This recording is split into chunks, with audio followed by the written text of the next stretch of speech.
The joys of sharing your bed with a furry friend. They cuddle like a living hot water bottle, purr like a lullaby machine, until they start their nightly symphony of snores. Suddenly, your bedroom transforms into a snoring recital, your partner sounds like a walrus on helium, and your sleep quality plummets faster than the stocks in a beer market.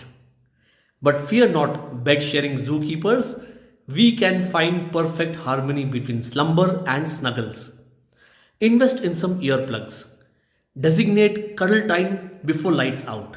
And remember, sometimes the best love is from afar, like the other side of the bed. So embrace the friendship of your pets, my friend, but prioritize your sleep, lest you become the conductor of a snoring orchestra.